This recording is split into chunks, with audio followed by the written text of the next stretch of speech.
बेच सकते हैं, अपनी उपज किसी भी दाम पे बेच सकते हैं और कुछ आवश्यक वस्तुएं आप जितना चाहें भंडारण कर सकते हैं, यानी जमा कर सकते हैं, जैसे आलू, प्याज, दाल, खाने के तेल, ये जितना चाहें आप भंडारण कर सकते हैं। तो इसके अंदर सिर्फ सबसे बड़ी मांग किसानों की है कि ये इस बात का कहीं जिक्र नहीं है कहीं कि न्यूनतम समर्थन दर से कम में किसान से कोई अनाज नहीं खरीदेगा, और यदि खरीदता है तो उसके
कहे जाते हैं।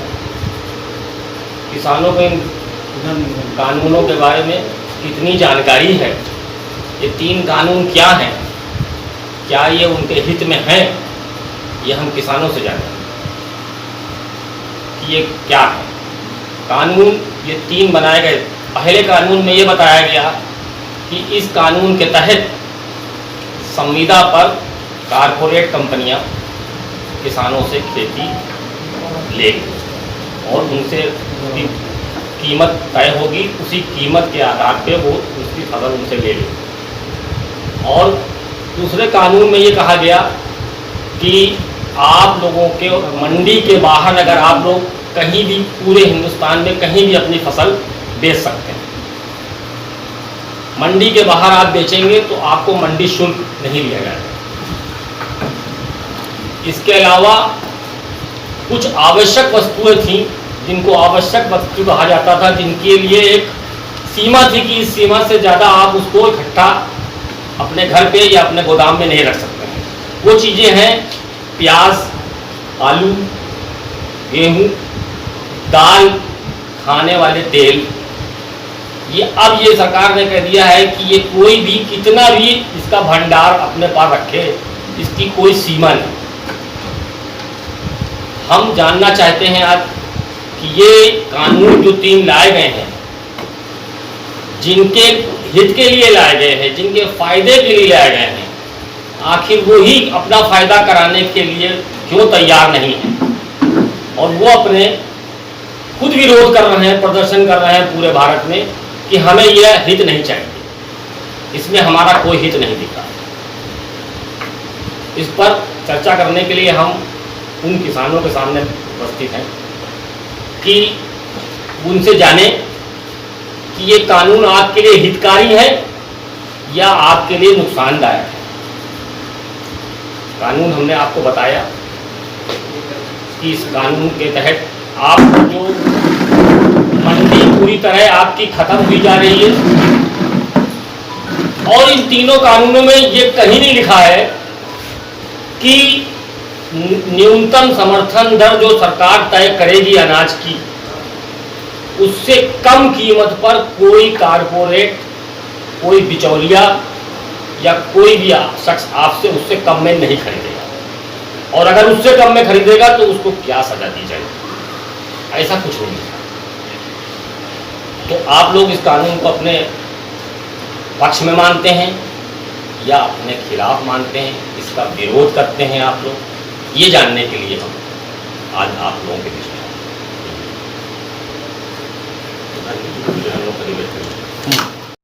जी मुन्ना सिंह जी, एक सवाल यहाँ पे जो भोला सिंह जी की बात पे सो निकल के आता है कि सरकार ने कॉन्ट्रैक्ट बेस्ड खेती का कंसेप्ट क्लियर किया और कानून बना दिया कि अब कंपनी आएगी एग्रो एजेंट, वो खेत पे आगे तय करेगी कि क्या आपको बोना है, कौन सा हम बीज वो देंगे, खाद वो देंगे, पानी वो देंगे। बीज कौन सा लगेगा वो तय करेगी कंपनी, खाद कौन सी लगेगी वो कंपनी तय करेगी। उसके बाद जो फसल होगी, फसल को वो अपने रेट पे पहले ही से तय कर लेंगे कि हम फसल इतने रुपए में खरीदेंगे। तो इसके बाद जब ये आ गई ये चीज़, तो अब भंडारण गांव में कौन करेगा फिर? सरकार ने तो अपना पल्ला ही खींच लिया इससे, जो है कि हमें कुछ करना ही नहीं।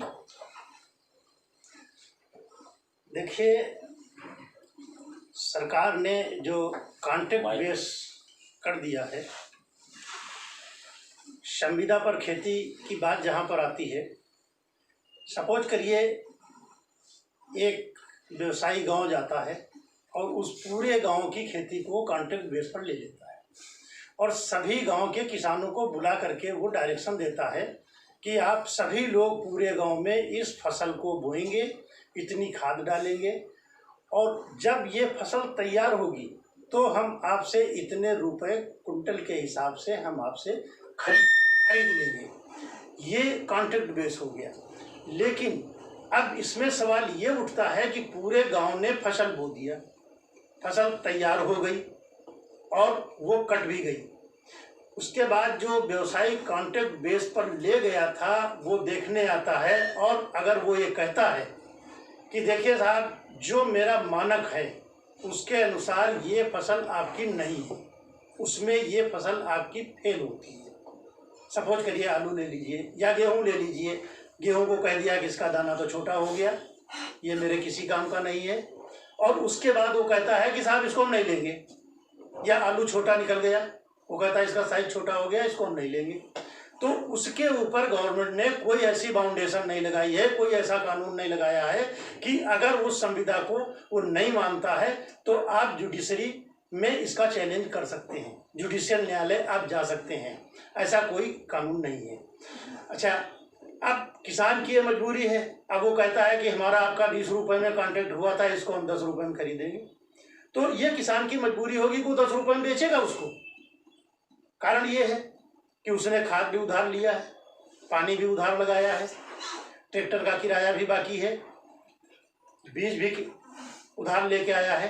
तो अब सबको तो उसको देनदारी है और इसके साथ साथ बच्चों के लिए उसको कपड़े भी लाना है, फीस भी देना है, बाकी अन्य घरेलू सामान भी लाना है। तो ये उसकी मजबूरी है कि उसको एन केन प्रकार ने जो भी रेट मिलेगा उस रेट में उसको बेचना पड़ेगा। तो इस तरह से कॉन्ट्रैक्ट बेस सफल, मैं समझता हूं कि हिंदुस्तान में सफल नहीं हो सकता है। और एक बात इसमें और हम जोड़ना चाहेंगे इससे थोड़ा हट करके, कि किसान जब अपने खेत के लिए कीटनाशक खरीदने जाता है तो उसको 18% जीएसटी देना होता है।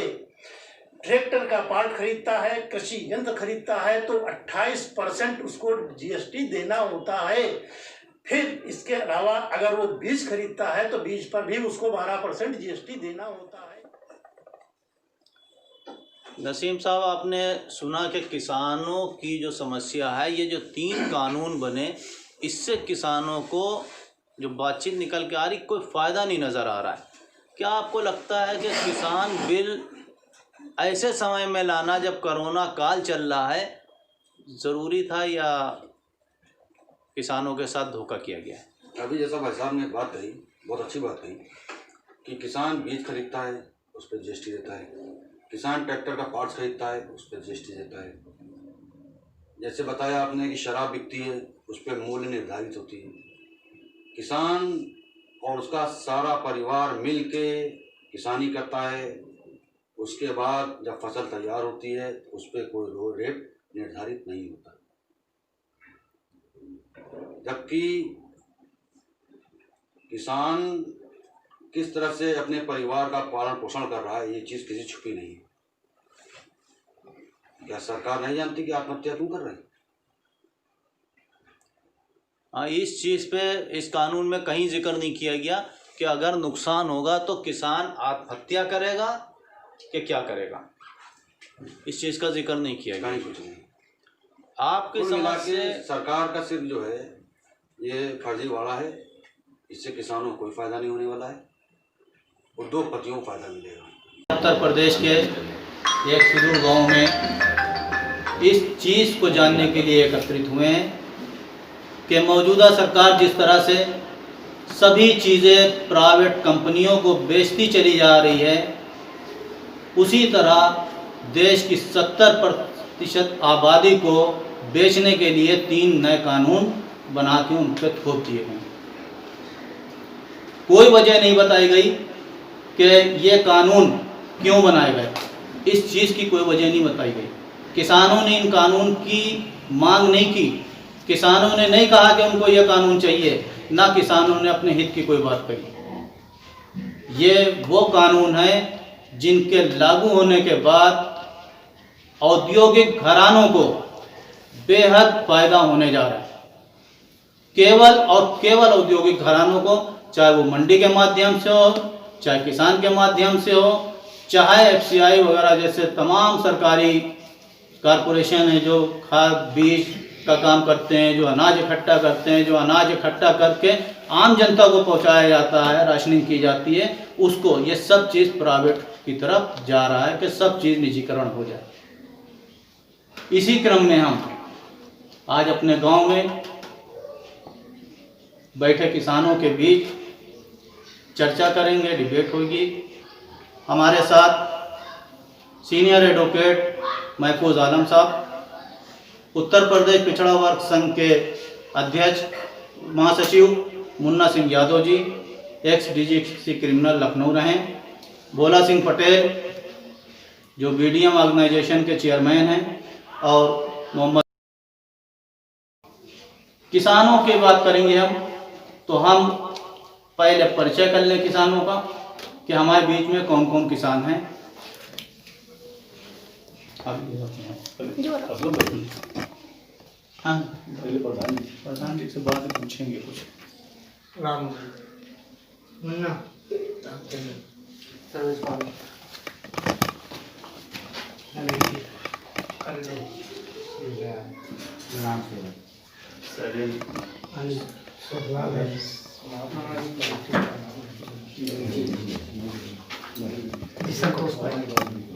संतोष कुमार जी, ये आपके गांव में हम लोग इकट्ठा हुए हैं और आज हम अपने चैनल के माध्यम से पूरे देश को ये दिखाना चाहते हैं कि पंजाब, हरियाणा और दिल्ली में ही नहीं, छोटे छोटे गांव में भी किसान इस बिलों का विरोध कर रहा है।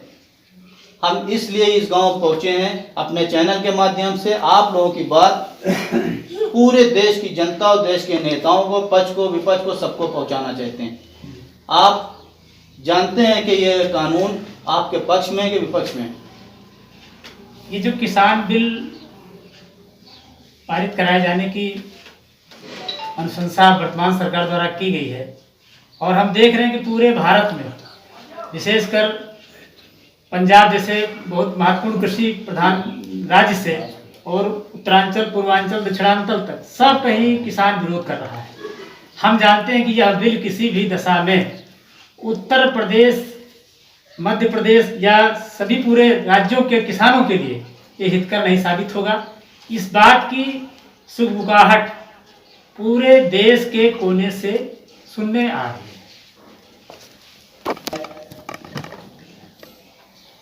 वरिष्ठ लोगों से भी बातचीत करेंगे और बीच बीच में हम लोग किसानों की भी राय लेंगे। सबसे पहले हम महफूज आलम जी से ये कहेंगे कि वो अपनी बात इस चीज़ पे बताएं, इस बिल की लाइट में रोशनी डालें कि ये बिल किस तरह से किसानों के लिए फ़ायदेमंद है। इससे जोड़ दें।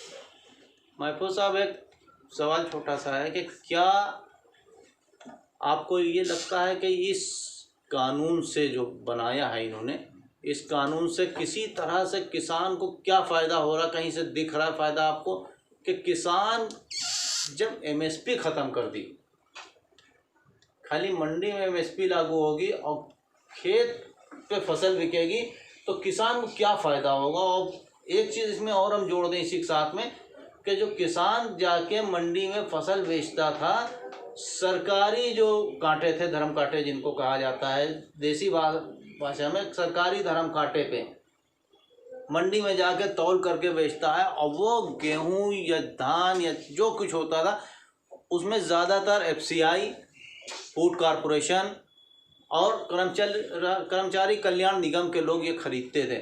लेकिन मौजूदा सरकार ने इन तीनों एजेंसियों की खरीद पर तो रोक लगा दी है। अब किसान अपनी फसल कहाँ जाके बेचेगा। जो उद्योगपति उसको गांव से फसल खरीद लेंगे, वो खरीद के तो अपने पास ले जाएंगे, अपने भंडारण करेंगे, वो तो सरकार को दे नहीं रहे। इसी के साथ जब एक बहुत बड़ी इसमें आके जो है सवाल जो एक उठ रहा है, ये सब बातें होने के बाद, कि जो राशनिंग की दुकान है, जो राशन बंटता है कम रेट पे, उस राशनिंग की दुकान पे जो अनाज आता है वो एफसीआई से आता है। जब एफसीआई खरीद नहीं करेगी तो राशनिंग की दुकान क्या चलेंगी। असलम साहब, ये तीनों कानून अगर आप पढ़ेंगे, 3 कानून में 3 चीज़ें हैं। पहले कानून में उन्हीं ने कहा कि कॉन्ट्रैक्ट फार्मिंग होगी। दूसरे कानून में उन्हीं ने कहा कि साहब आप जितनी कुछ एसेंशियल कमोडिटी जो आवश्यक वस्तु थी, प्याज था, तेल था, ये सब चीज़ें आप जितना चाहें आप भंडारण कर सकते हैं, इसकी कोई सीमा नहीं रही। और एक कानून उन्हीं ने ये बनाया कि मंडी परिषद, मंडी सबके प्रेमाइसेस के सामने, मंडी प्रांगण के बाहर किसी भी जगह आप कोई ट्रांजेक्शन करेगा कोई फर्म, तो उस पर मंडी शुल्क नहीं लिया जाएगा। और ना ये लिखा कि एमएसपी से कम या ज़्यादा लिया जाएगा, एमएसपी की भी कोई बात नहीं है। तो तीनों कानूनों को पढ़ने के बाद में ये बात सामने आती है कि कृषि का भी व्यापारीकरण हो गया। पूरी तरह से कृषि सेक्टर को बड़ी बड़ी फर्मों को देने की कवायद है और कुछ भी नहीं। जो किसान हैं उनकी ये, और अगर इसको गहराई से आप देखेंगे तो जमींदारी प्रथा की शुरुआत है। अब जमींदार का नाम जो है वो जो है फर्म कहा जाएगा, एग्रो फर्म हो जाएगी। नाम पहले जमींदार कहा जाता था, अब उसका नाम होगा एग्रो फर्म। और जो किसान है वो एक खाली बंधुआ मजदूर बन के रह जाएगा। खेत उसका होगा लेकिन फसल उसकी नहीं है। यानी किसान को इन बिलों से कहीं से कोई फायदा होता नहीं दिख रहा है। किसान, ये फार्मिंग सेक्टर का कमर्शलाइजेशन है, व्यापारीकरण है पूरी तरीके से। फायदा होना ही नहीं, फायदा होना है सिर्फ इसके अंदर एग्रो फार्म का। इसीलिए ये तीनों एक्ट बनाए गए। किसान कहाँ इकट्ठा करेगा सामान? जो भंडारण करने की बात है उसके पास क्या भंडारण गृह हैं? क्या उसके पास कोल्ड स्टोरेज है? छोटे किसान के पास वो क्या कहाँ रख पाएगा प्याज? वो भी कमर्शियलाइजेशन की बात है। मंडी के बाहर ट्रांजेक्शन पे कोई एमएसपी नहीं लगेगी, कोई मंडी शुल्क रहेगा, ये भी फायदा कमर्शियल का है। एग्रो फार्म कॉन्ट्रैक्ट फार्मिंग होगी, वो भी उन्हीं फायदा। तीनों एक्ट तो सिर्फ जो है व्यापारियों के फायदे के लिए ही बनाए गए। किसानों का इसमें कोई फायदा हमें नजर नहीं आता।